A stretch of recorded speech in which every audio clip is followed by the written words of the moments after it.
Okay, so let's talk about K-entertainment news right away, and let's kick off with something like Jennie?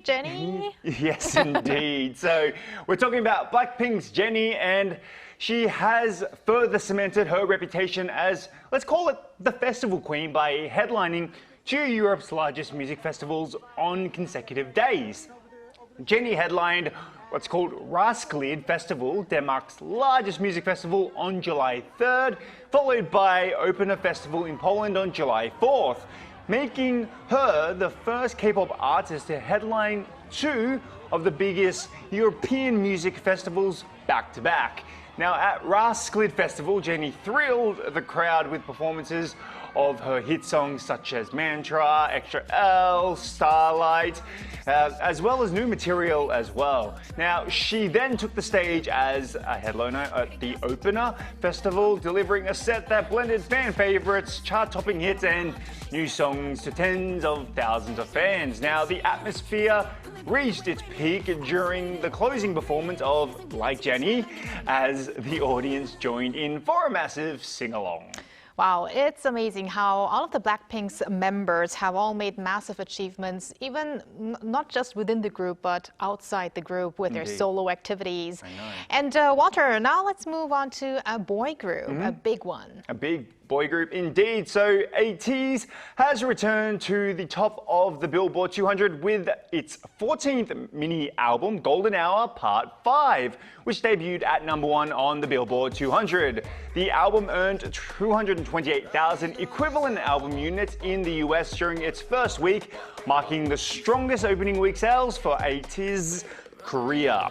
Now, the achievement gives ATEEZ its third #1 album on the Billboard 200 following the World Episode Final Will in 2023 and Golden Hour Part 2 in 2024. ATEEZ has now placed 9 consecutive albums in the Billboard Top 10. This is actually tying BTS for the most consecutive Top 10 entries by a K-pop group on the chart. That's for the Billboard 200 Top 10, right? Yes. And speaking of BTS, Walter, the group have received an honorary distinction from a city in Argentina. Tell us more. Indeed they have. So BTS have been awarded the highest honorary distinction of Argentina's La Plata city, the honored guest title, after the city council unanimously approved the decision. Now, the honorary guest title is reserved for distinguished visitors and internationally renowned figures who have made significant contributions to culture and the arts. The council cited BTS' cultural influence, advocacy for youth rights around the world, and global contributions to culture as the reasons for the honor. Now, local media also emphasized that the rarity of the unanimous vote, describing it as a testament to the group's worldwide impact.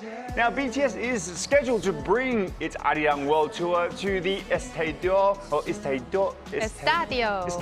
sorry, don't speak Spanish, Único de La Plata in late October. The concerts will mark the first solo performances by a Korean artist at the stadium. Meanwhile, in chart news, the group's fifth full-length album, Arirang, climbed 2 places to 37 on the UK official albums chart, Top 100, since debuting at #1 upon its release in March. The album has now spent 15 consecutive weeks on the chart.